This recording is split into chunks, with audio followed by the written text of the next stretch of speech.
You turn water into wine, you're the man. You're the man, everybody wants to be there.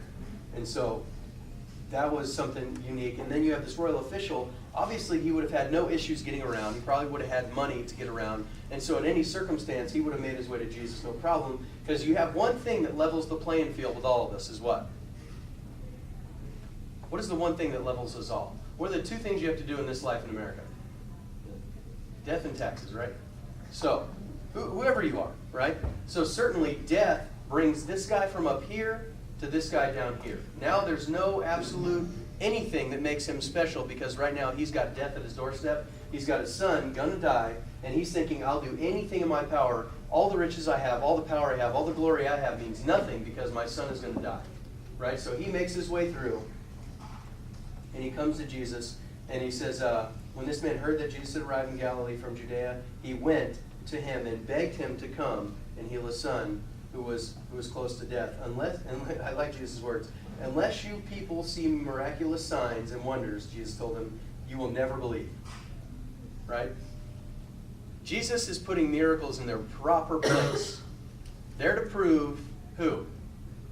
Him. Miracles prove him. Miracles aren't your salvation buggy. They aren't, well, if we go see one here, let's flock there, and that's how we get saved. Right? They draw you to the proof of him. Yeah. I think it's interesting that it says the guy who was a royal official begged Jesus to heal his son, when that guy would pretty much order everybody to do everything, no matter what it was.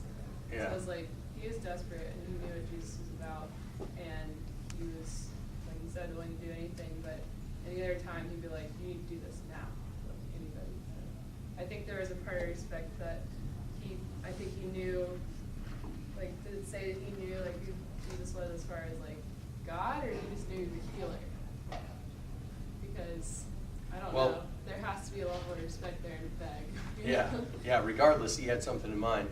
And it is interesting, I don't care who you ever get invited to speak in front of or talk to, or if you ever get a chance to meet somebody in a really high up position, if they have an interest in Jesus and you have a nugget of Scripture that's tucked away in your brain that's so unbelievably just cool, that person will give you every bit of their attention. Every bit. You know why? The words of Jesus are so unbelievable that everybody is on one playing field when he speaks. The loyal, the loser, all of it. I swear to you, you see it happen right in front of your face. You're like, someone says something and you bring a king to his knees and he's like, where'd you get that? Where did you get that? You know? And you see it. And so it's powerful stuff. It's just crazy. I don't know if I told you the Hillary Clinton story, but Hillary was speaking.